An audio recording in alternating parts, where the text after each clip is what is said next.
Hello everybody and welcome to a kind of different live show than our normal weekly show. As those of you who have been following along and those of you watching live know, I'm headed off to Iceland with McKay Photography Academy. Really excited.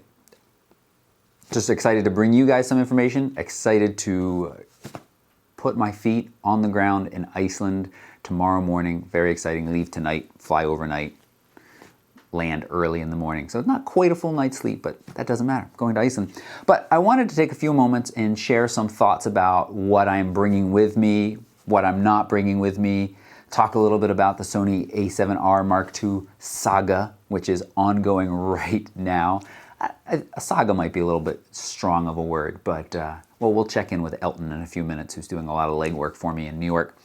All right, so let's talk gear. And because it's just me, I can't watch the chat room so much, but towards the end of this, definitely take some time, look carefully at the chat room. If you've got any questions, I'll be answering those. And I think I saw Roy in there as well, who'll probably be collecting, though Roy, we didn't put, if there's a question that I seem to be missing, Roy, you could throw it into the chat. Also, might be broadcasting here in a few minutes on Periscope as well. Christina is in the office with me. Christina, could you get us on Periscope? Okay. All right, so first thing, the bag I'm using is this Think Tank airport roller / backpack. I don't remember the actual name of this one, but I went with a bigger bag because I knew I was going to be taking a lot of stuff. I've talked a lot of crap in the last couple of months about wanting to travel lighter, and I would like to travel lighter personally, but when I'm doing work, there is just an amount of gear I end up bringing to make sure I've got both backups and video and audio and photo equipment. So it ends up being a lot, and I knew I would need a bigger bag. So I got this from Think Tank. We love our Think Tank bags. They're absolutely fantastic. They're not cheap, but again, you're spending money on a lot of different expensive gear. You don't want to throw it in a cheap bag. This is both a roller and a backpack, and you make some sacrifices in space for that. Let me zip it real quick so I can show you how that works. And maybe Christina can remind me what bag name this is exactly. I think it says somewhere. Oh, it's the airport takeoff. So it's got these backpack straps right here that can also fit in here, and then it all zips up so it's nice and clean. So the downside is you lose a little bit of space here. So it feels a little bit bulkier than Christina's, which is basically the same bag, same roller, but without the backpack bits. The benefit is, for some places you're traveling, it's really not much fun to roll a bag behind you, and having the backpack straps to be able to throw on when you need to move a little bit more easily is good.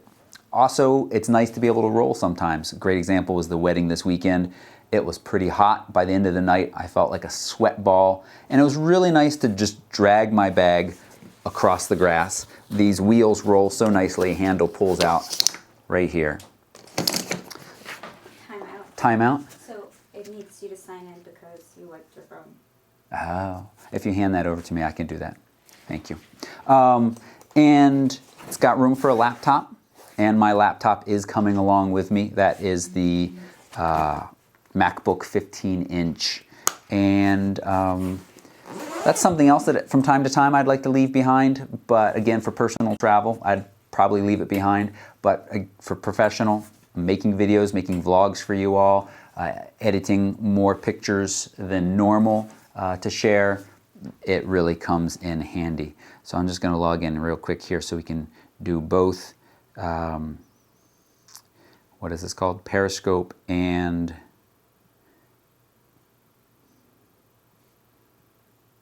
I can't talk and type a password at the same time.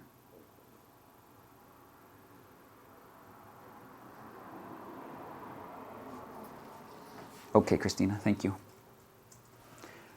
Okay, let's get to the inside of the bag and talk about some of the stuff that's in this bag now. So, first thing, let's talk about cameras. I am taking along the Canon 5DSR. Maybe I'll show you this bag as best I'm able to before I unpack all of it. This is pretty much its configuration. This is the Canon 5DS-R. And it's a little stuck in there because I've got this L bracket on it right now. This is an Arca Swiss compatible L bracket that works with the Untitled Tripod and the Mi Photo. It's really nice if you're doing portrait work or portrait landscapes. It's really nice to be able to quickly flip it and lock it in. You can do that on a tripod head as well, but there are some downsides, especially if you're trying to make panorama shots, that you lose your point of rotation, and it's better to have it like that. So I've wanted one of these for a while. Just $17 off Amazon is I think what I paid for it. It is not a name brand, it's some third-party tripod plates seem to be fine. I have several of them. Some of them are a little cheaper feeling where you have to screw and unscrew them in, like what you have to put your finger on, but really it's a piece of metal that screws into the bottom of your camera, and I don't think there's going to be too many issues with that. This is the Canon 5DS-R, so this is the 50 megapixel without the aliasing filter, or we should say with some effect that cancels the aliasing, so you should get sharper resolution images. I think it's going to be fun to put this side by side with a new Sony Alpha 7R Mark II, which I think is coming with me. We'll talk about that. I don't know. I'm not sure what else to say about this camera. You know, it's extremely similar to the 5D Mark III if you've ever held it in your hand, except it's got a lot more megapixels inside. Now, there's been some poo-pooing of this camera online, and I have the 5D, or I tested the 5DS. It's a very nice camera, and for people who want a lot of megapixels, that's a priority to them. It is a very nice option. But it does, you know, as far as ISO performance and dynamic range, feel a little bit behind the times. Does that mean it's a terrible camera and takes terrible pictures? Absolutely not. So I see people say that, like, what a piece of crap. It's certainly not a piece of crap. It's quite amazing technology. But when you compare it to something like the Sony, which feels like it's got the in-body image stabilization, it's got much better dynamic range, better low light performance, so then you're like, okay, well, but not everybody wants the Sony. Some people want to use Canon lenses. I've been starting to get questions. It's really interesting to judge the trends in society, camera society, by the questions I get. And I've been getting questions about people wanting to use Canon lenses on Sony cameras, because that's a real strength. Speaking of lenses, the lens that's on here is the 16-35 f4IS. I wanted a very nice wide angle for the wide views in Iceland. And I went with a 16-35. Was it a couple months ago I did my wide angle shootout for full frame. This was one of the lenses. The Tamron 15-30 was another lens. And I'm bummed that I don't have anything very wide and faster aperture than f4.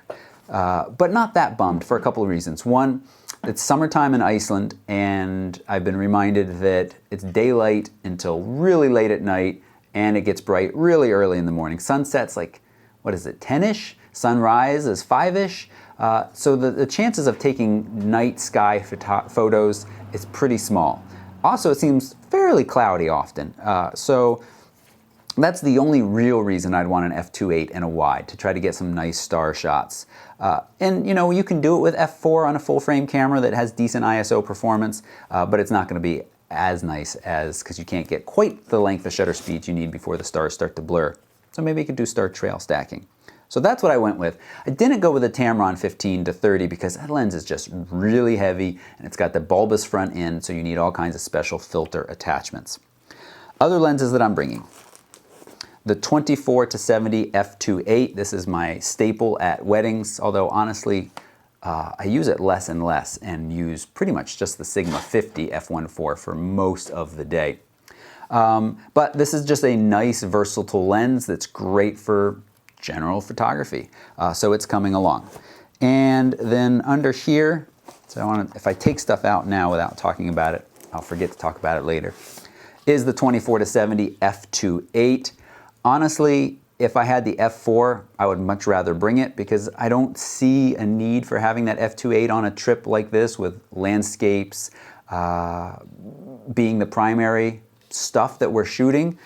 But I don't have the f4, I have the f2.8 because it's what we need at weddings, so it's going along. Certainly, I am not wealthy enough to own both of those lenses. One benefit of having the f2.8 though is I can throw an extender on, and so I have the 2x extender.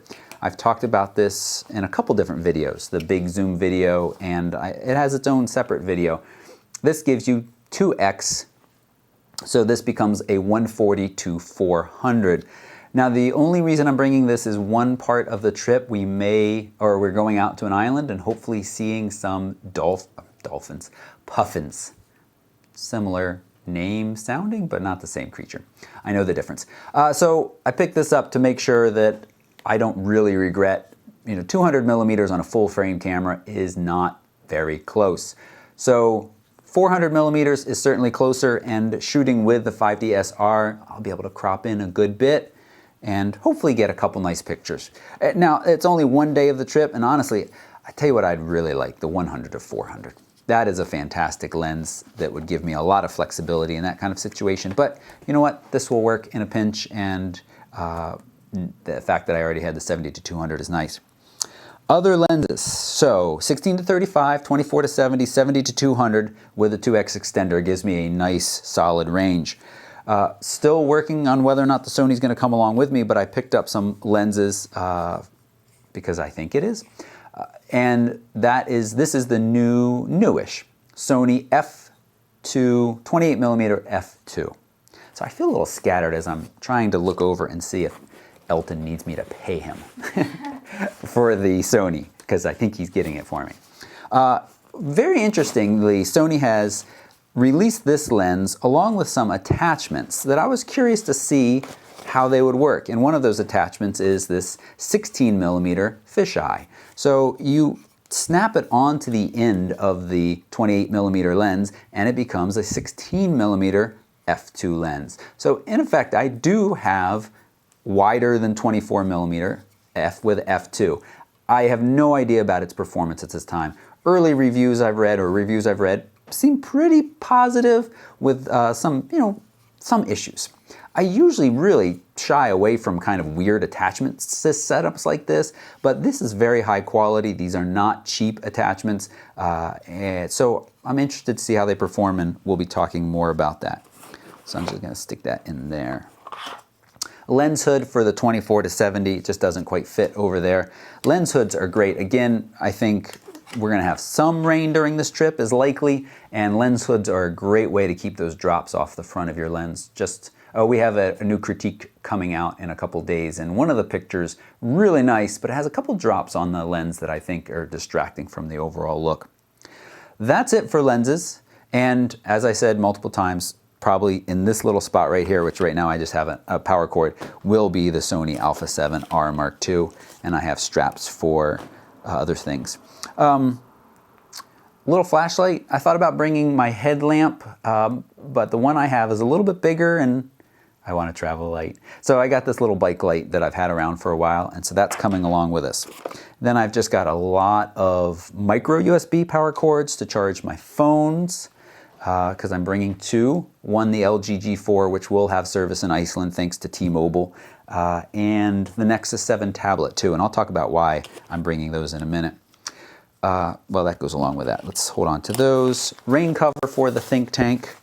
Very nice. The fabric, when it's all zipped up, certainly can get wet. I'm not worried about it, but if it's out in real rain, it's nice to throw this over and know that it is waterproof, or rainproof at least. Travel adapters, I've got two of these. One's coming in this bag, one's coming in my suitcase.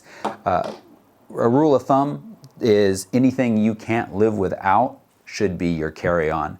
So underwear, pants, socks, that's all in my suitcase. I can live without that. I could buy new underwear in Iceland. I'm sure they have nice pairs. But this camera stuff, this is coming with me on the airplane and not anywhere else. Oh, I've been looking for that.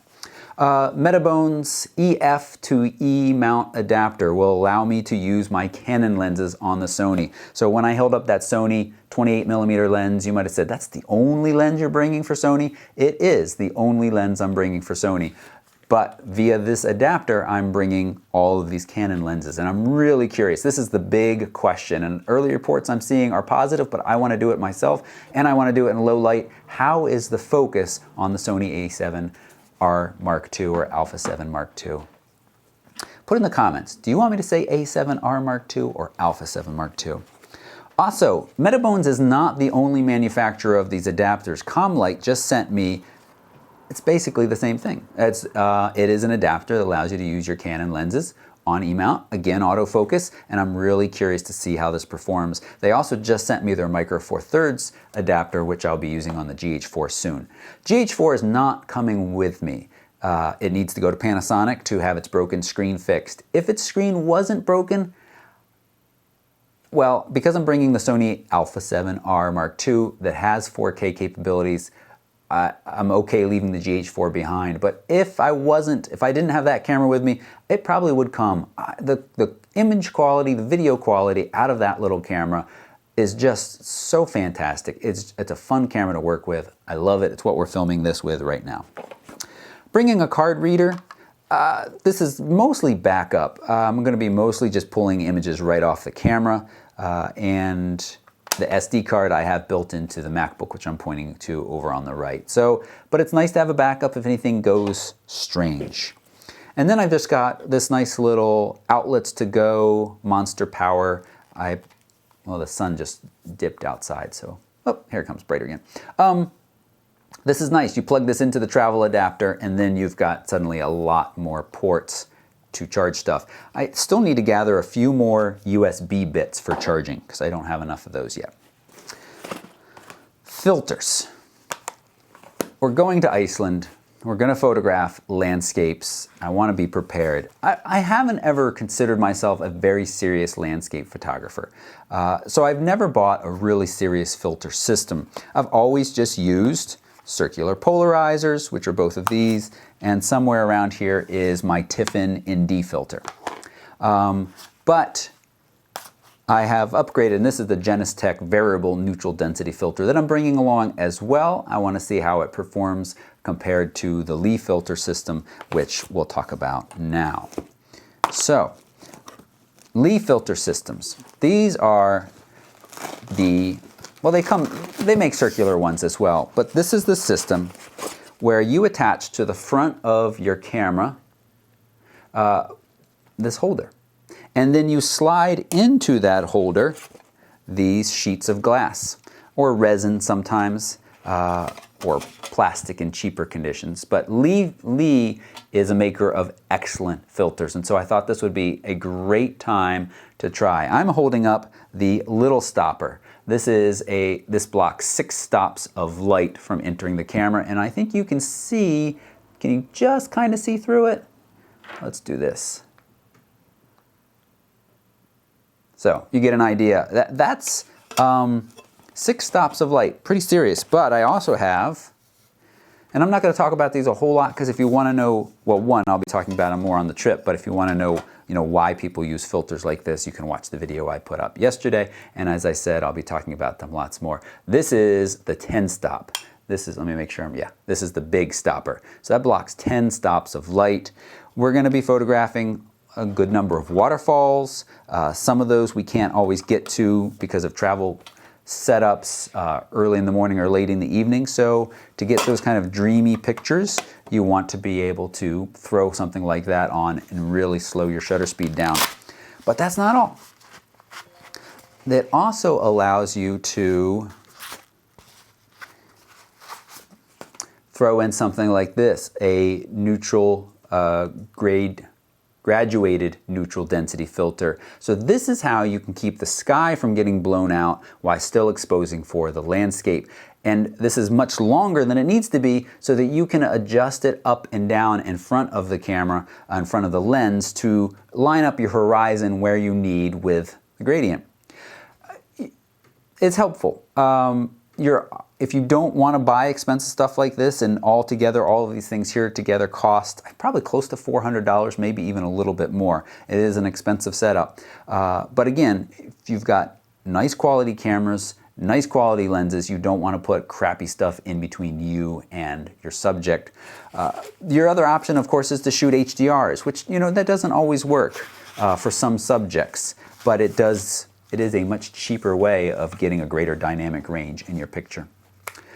2 of these little Ravpower USB battery backups. I can charge the Sony camera from them. I can charge my phones, the Nexus tablet. So these are great. I love these. And we've been using, one of those is over a year old. One of those is 2 years old. One of them is 1 year old. They seem to continue to work really well. They're big batteries.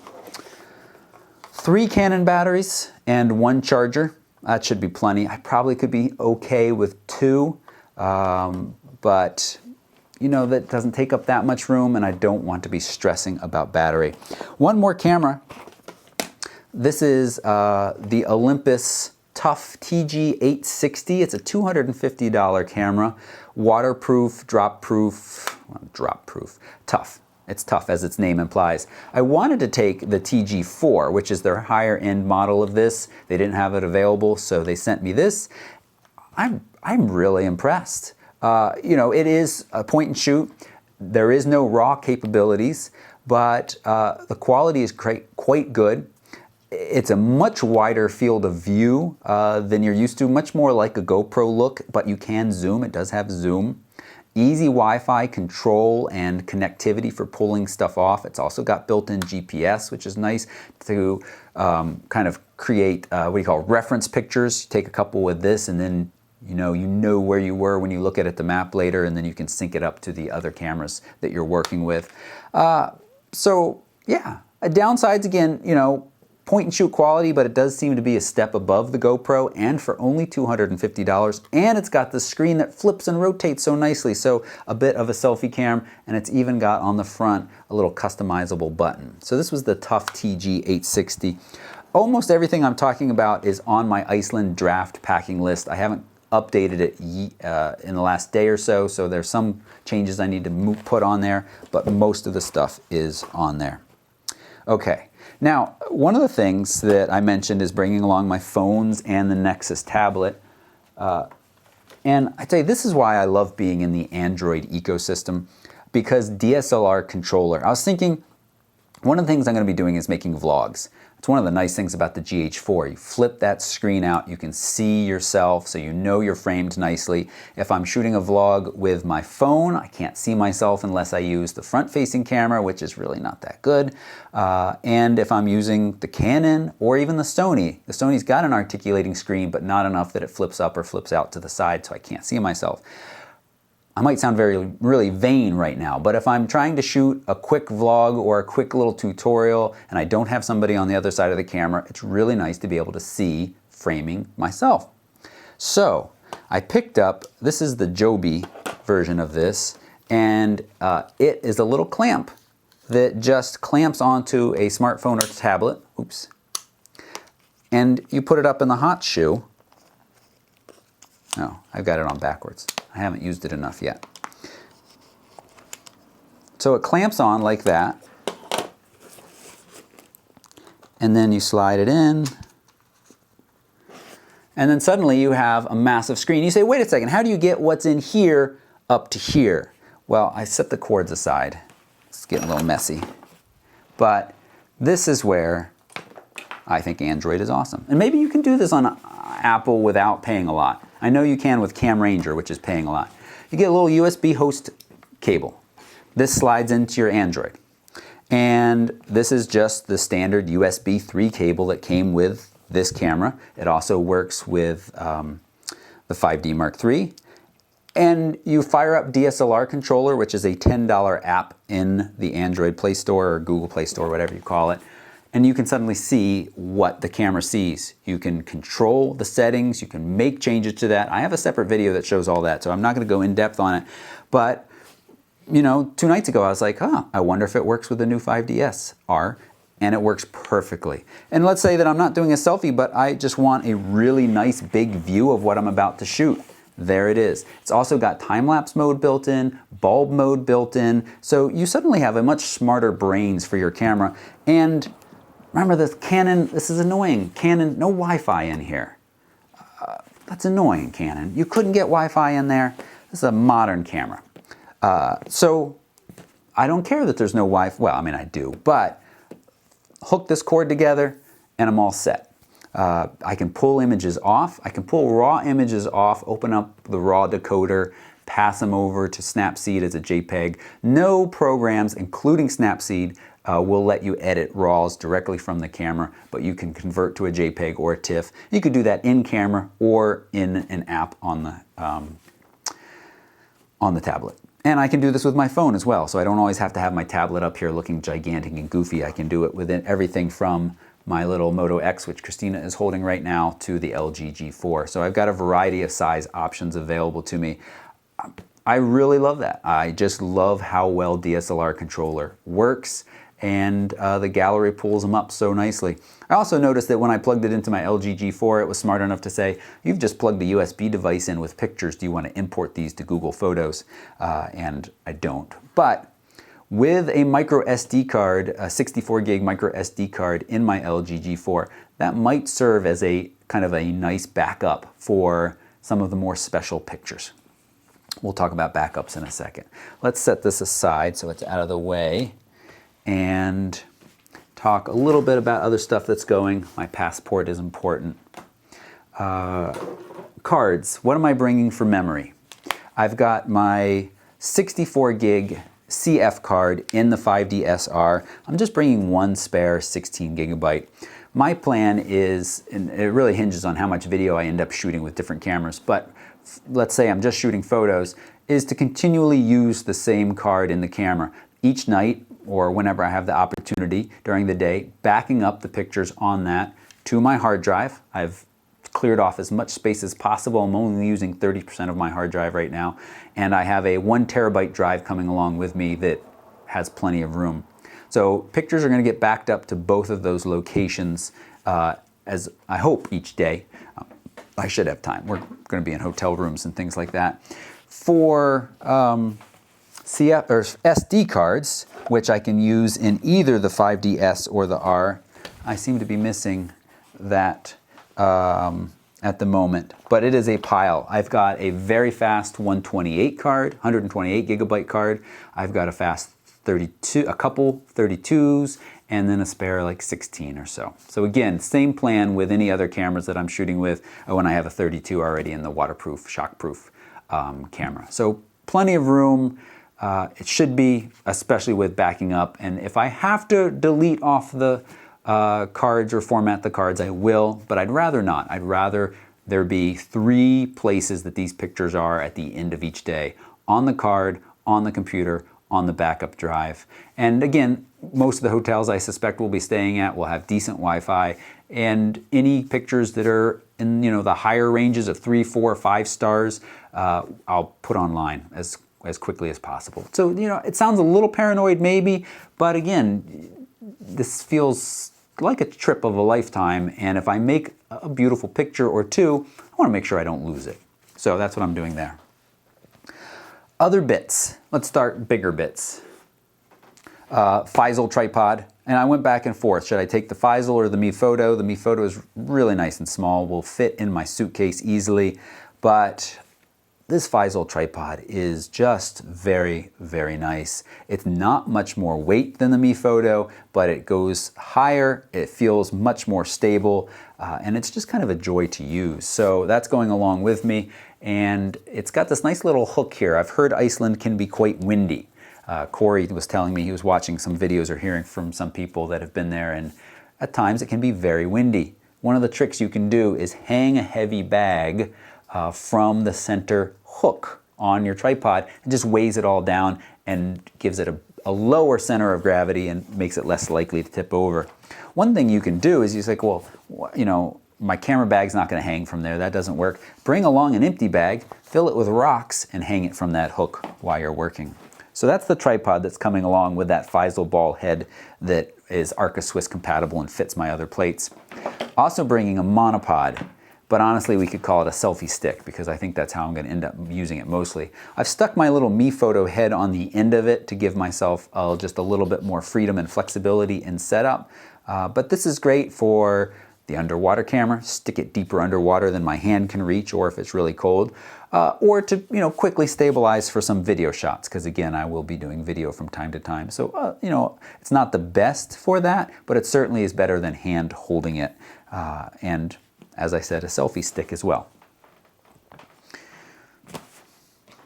I just realized this morning I'm missing, even though I found it a day or two ago, my cool little magnetic tripod, but I do have this Pedco Ultralight Tripod.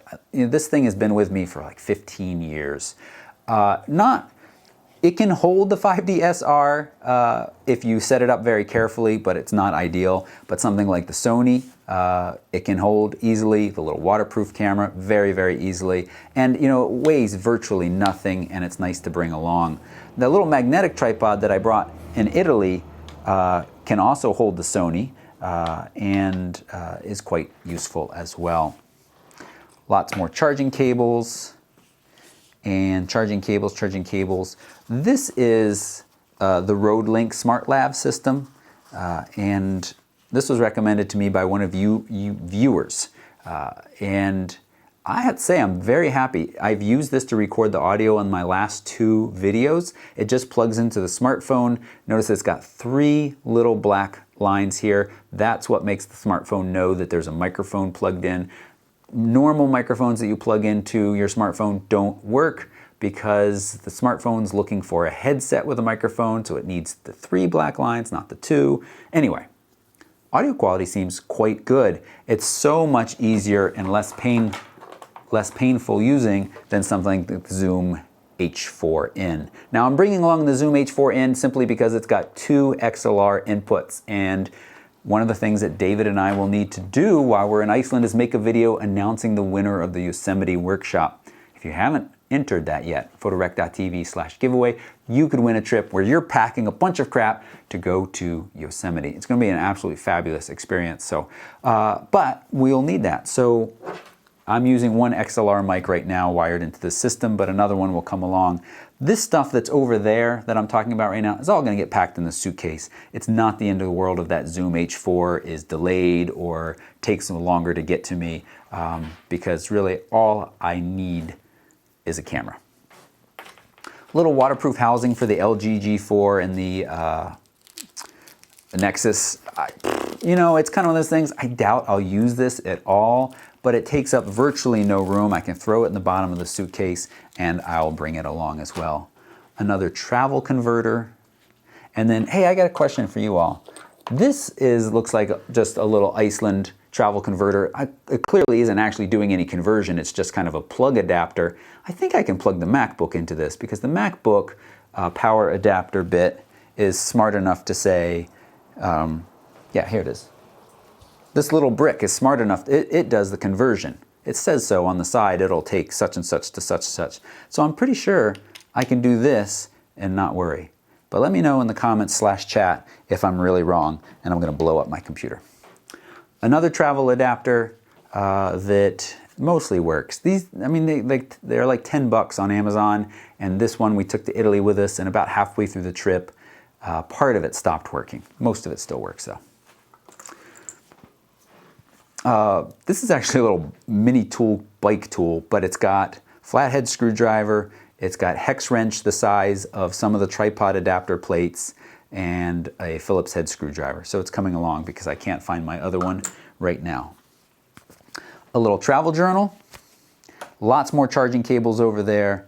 Oh, and also at the last moment I decided I am going to bring along the 40mm F28. You know, it's so small. It's really nice if for some reason I decide I want to take the 5DSR out but want to travel light, this will come with me. Now this lens is not on the recommended list of lenses that Canon has released for their 5DSR. And that's another reason why I didn't go with the 16-35 f2.8 from Canon. I mentioned trying to decide which wide angle earlier. And so Christina's making bored looks. That was one of the reasons I didn't pick it, but you know, still, I'm going to be able to get nice quality images from that. And it's going to be nice travel, nice and lightweight. Now, how long has this show been going? Too long? Almost, yeah, too long. Almost how long? Almost an hour. Wow, really? Yeah. I don't think so. Okay. Yes. All right, so we're going to wrap up here. I'm going to answer some questions from the chat room. Leave your comments down below. Couple things that I thought about bringing that I ultimately decided not to. Trigger Trap, love their easy system for setting up for time lapses and controlling your phone. But you know what? DSLR controller does some of that. The 5DS has interval time options built into it. So that's not going to come, even though that cord is so small. It really takes up so little room, but I just don't see myself using it when I have these other bits. Along with that is the Nebo motion slider. I thought about bringing that. If I was touring Iceland by myself, I probably would bring it, but you know, with the group, there isn't ever a time where we're in one place for such a long time that it's worth it to set that thing up and get a motion time lapse. For those who don't know, just search my channel for Nebo motion slider or just Google that. You'll see it's this motorized slider that allows you to get some kind of cool long time lapses, and we've also used it for video work as well. But without Christina coming along to slide stuff around to make nice videos, I'm not going to bring it. I think that's it. You know, I thought the Sony RX100 Mark IV is in here for review right now. I have lots of good things to say about it, but I'm not going to bring this because I'm already bringing the waterproof point and shoot, and though this is clearly better quality, and offer some nice features, at some point you've got to draw the line. I think I'll be fine camera-wise. And now I'm going to come over here and check and see what's the last thing Elton has said to me to figure out whether or not... He's on the train still chasing the camera. Okay, he's on the train still chasing the camera. And we can also check and see if I've got an email from B&H that says... You have not. It's ready. Okay, Christina's checking for me. So let me now go to chat and see if you all have any questions or thoughts that you would like to share with me that I can answer before I sign off and really pack for real. I'm bringing this. This is my carry-on along with, I didn't show this. This is the Think Tank Retrospective 10 pine cone. This is my personal item carry-on, and that's where my things like passport, wallet, usually one camera is in there so I have easy access to it. And I'm also bringing that FP Gear tripod plate that has a little clip-on for the rapid strap as well. So that's handy. And then a suitcase. The suitcase is about the same size as this. I'm bringing enough underwear that I don't get too smelly, and then some pants, shirts, raincoat, rain hat, fleecy jacket. I think that's pretty much it. So, oh, right, really good shoes. I have good shoes. I should be fine. Thank you for that. Shoes that are going to keep my feet dry. And Deepak is asking about, so the Saga, the Sony a7R Mark II. I've had a pre-order in with B&H from the very first day. Plus, I've got an inside contact at B&H that assured me I am near the top of the list for receiving pre-orders. Remember, when it first was announced, it was going to be shipping July 28th. Then a couple weeks after that, that ship date got moved to August 10th. And I was like, bummer, it's not going to come with me. Then that ship date got moved to today, August 5th, the day I leave for Iceland. I leave tonight, I fly out of Boston just a little bit before 9. And so went back and forth with B&H. There was no way for them to get it to me prior to the date. They're not allowed to do that. Which I understand. And so then it was like, well, can pick up today in New York City. I talked about that a little bit on the live show. But it still hasn't told me that it is available and ready yet. You know, as of last night, I was like, well, I'm not going to drive to New York City without knowing for sure that this camera is available to me on the same day that I have to fly out of Boston. That's a little ridiculous. And yeah, it's a little ridiculous. So, but we got Elton, who's going on the Iceland trip, is a PhotoRec.tv viewer and follower, and I happened to meet when I went to New York City, what was it, last week or 2 weeks ago, just being a tourist. Super nice guy. He wants one as well, and so we were trying to work out how we could both get one. He ended up walking into a Best Buy this morning and getting one. And they didn't have any others though. And so now he is on a mission around New York City, thank you Elton, seeing if he can get me another one. And I'll either cancel my B&H order, or Christina tells me she wants a camera for herself and wants to try it out. So we'll see. Those people who are interested in this camera, I believe it is going to be very difficult to get your hands on for quite a while based on what I've heard from some of the camera stores I've talked to. One of the little camera stores nearby is got in 2 and expects a couple more to trickle in over the next month, but they have 29 people on their waiting list. This is a little camera store in Western Mass. So It'll be interesting to see, but I think it's going to be quite difficult. The buzz around this camera is huge. The positive buzz from people I trust is impressive, so I'm excited. And again, if it doesn't work out, it's not the end of the world, but it'd be nice to really kind of push this camera a bit in Iceland and see what it can do and share those thoughts with you all. And if not, then I'll do it when I come back. But we'll see. All right, so I'm going to switch over and look at where we've got some other questions. I think Christina has been answering some of them in there as well. And Raw Vision. Yeah, the app I'm using is just, I think, Raw Decoder. John saying Raw Vision can handle RAWs. So can it really edit them, or does it just allow you to edit the JPEG preview? So I'll look into that, John. Thanks for mentioning that. And we'll see. One thing, just to say, the tripod is going to hang off the side of this backpack. And don't tell Iceland Air, but I will be over the weight limit for a carry-on bit here, but I don't care. It's not that much over the limit, and my suitcase is going to be well under the limit, although they wouldn't really care if they said that, so we'll see. And again, it's that 70 to 200 F28, that's a lot more weight. What else is it? The tripod. Well, the tripod's only 3-4 pounds, so. But it all starts to add up. The vlogging camera, what am I going to use for vlogging? Well, that's a good question that I keep going back and forth. We'll see. I was thinking the Sony with the 28 millimeter, that's a really nice focal length for just sitting in front of the camera and talking. So if that ends up in my hands, I can use that. I can use its Wi-Fi controls to see what it sees through my phone, or the 5D SR, or the little point and shoot. The quality will not be amazing, and I'll probably record audio separately into the LG G4 and then sync it in post. But if I'm just producing these I think I'm going to produce them at 720 just to save on upload and make things a little bit faster and easier on me. It's going to be fine. I'm really going to focus on making sure the content that I'm sharing with you all is for the most part good and interesting, and worry a little bit less about having perfect quality for all of these. So I think even down to that little Olympus Tough Tg 860, I'll be fine. And the LG G4.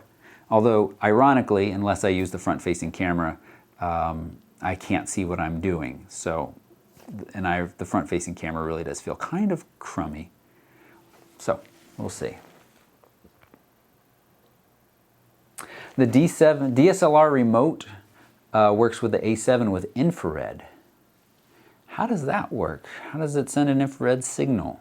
Through what? I'll look into that as well. Oh, will I bring the GoPro?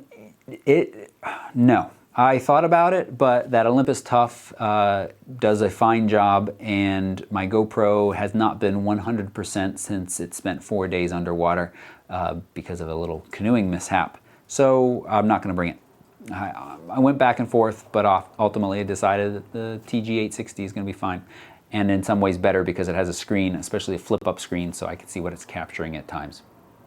So, am I taking a vlog light? No, I'm not. I'm going to have to find natural light, and maybe if the hotel lights are terrible, you'll see some black and white vlogs.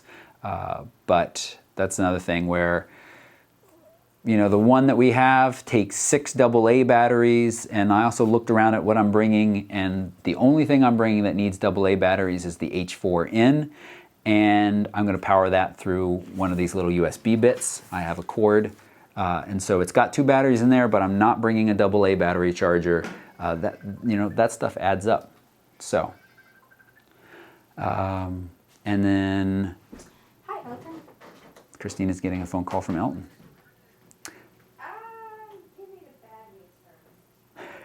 I heard good news, bad news. Okay, so I think we're going to wrap this up because it's enough informal chit-chat with like distractions and stuff going on. Apologize for that, but that's what's happening. Real life.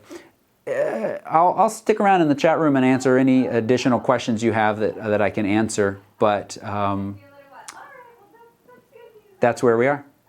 So thanks so much for watching. I hope you'll come back and watch some of the vlogs. My goal is every other day and to have some real good travel photography teaching content. We're going along with some master photographers with McKay, David McKay, Allie, Adam, just a fantastic group of people, and plus all the participants, and just checking in with them and knowing more about how they decided to go on a trip like this, and the folks that came along on the trip because they heard about it through here. So we'll be sharing lots more about that.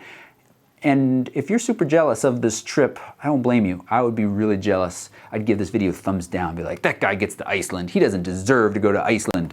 But you can join us on a future trip. There's still one spot left for the New Zealand trip. You can, of course, win a spot on the Yosemite trip, and there are more spots coming. So check out McKay Photography Academy and look at some of those upcoming trips. Most of them are sold out, but there's some with a few spots, including the Moab, Utah trip, and that looks like a fantastic experience too.